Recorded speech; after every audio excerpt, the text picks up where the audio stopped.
Hi there. It's part of my new series, Wellness Wednesday.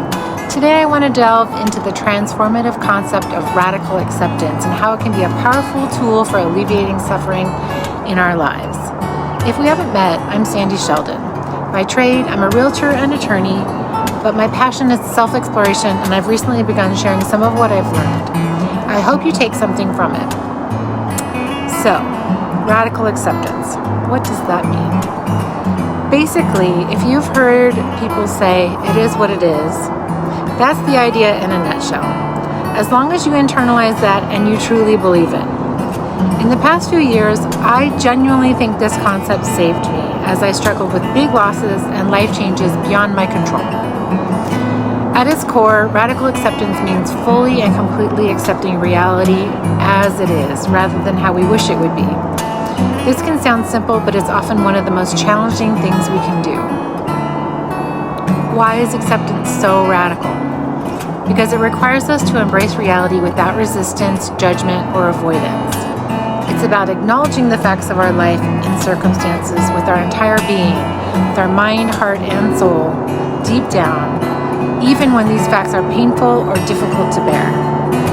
Sometimes it means if you're in pain, rather than play the what-if game or trying to change it, you have to sit in the pain and invite it to move through you.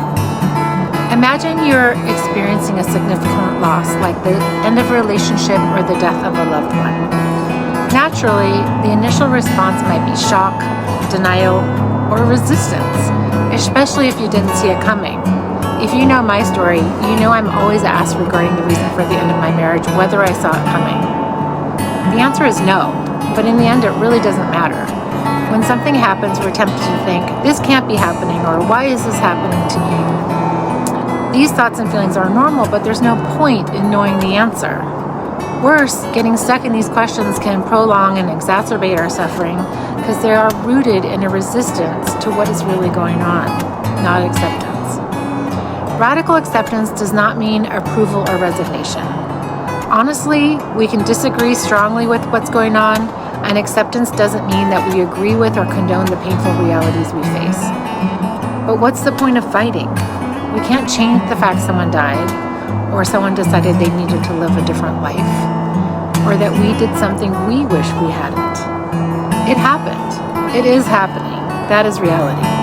Radical acceptance means recognizing and accepting that these realities exist, and that simple action stops us from adding layers and layers of suffering on top of the pain we're already experiencing. The Buddhists have a helpful understanding of the nature of suffering.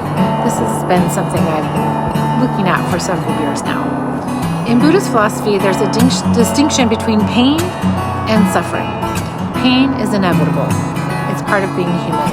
There's literally nothing we can do to escape it. Suffering, however, is what we add to our pain through our thoughts and judgments, and that we can control. For example, if we lose our job, the pain is the immediate loss of income and security. The suffering comes from thoughts like, I'm a failure, or I'll never find another job, or blaming the person who got the job for us, or our parents for pushing us to get the job. None of that helps with the pain of losing the job. It just puts that process off longer. Radical acceptance helps to alleviate this suffering by allowing us to face the pain directly, without the additional burden of judgment and resistance, without fighting the why it happened. And this is important because pain needs to be felt, and resistance only puts that process off. Unless you sit with it and experience the pain, it will remain. Whether it's in the background or not, it will be there. In order to be released or lessened, it needs to be acknowledged and it needs to be felt. You need to sit with it. One practical way to practice radical acceptance is through mindfulness. Mindfulness teaches us to observe our thoughts and feelings without judgment. When a painful event occurs, instead of immediately reacting with resistance, we can pause, take a deep breath, and acknowledge what we're experiencing. We might say to ourselves, this is painful and it is happening right now. We could even say, this makes me sad, or this makes me angry. For me, I also have to acknowledge that I have no control over whatever else is happening. Despite my wish and need to exert control, The fact is that I have little or no control over the people or circumstances in my life. This is a fact. This first step of surrender is, for me, important because as long as I think I can change things, I'm far less likely to accept that it is what it is. As a control freak, this is so very hard, but it is the road to peace. It's also helpful to remind ourselves that life is a mixture of good and bad experiences. Acceptance doesn't mean we won't take action to change things we can control, but it does mean we stop fighting the reality of the present moment, especially when it's something we can't change. By accepting what we cannot change, we free up our energy to focus on what we can. One important clarification that comes up frequently is this. Acceptance is not resignation. Resignation says, this is how it is and there's nothing I can do about it. Acceptance is different. It says, this is how it is right now. I can choose how to respond. It empowers us to take action from a place of clarity and peace rather than a place of resistance and denial. For example, if you're dealing with a chronic illness, radical acceptance doesn't mean giving up on seeking treatment or improving your condition. It means accepting the reality of your illness in this moment, which can reduce the emotional turmoil and make it easier to engage with your treatment plan proactively. Radical acceptance can also improve our relationships. Often, conflicts arise when we try to change others or resist aspects of their behavior. By accepting others as they are, we can reduce tension and foster more harmonious interactions. This doesn't mean tolerating harmful behavior, but rather recognizing that each person has their own path and struggles. And P.S. for me, this also applies to my animals, who sometimes don't behave the way I wish they would.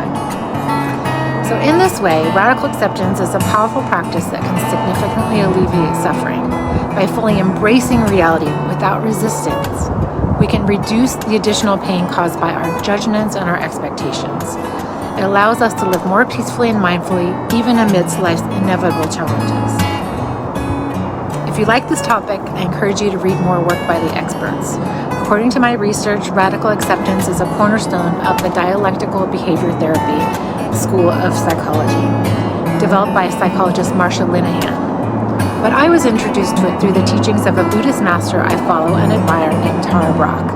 She wrote an excellent book on the topic, and reading it years ago really had a big impact on my perspective.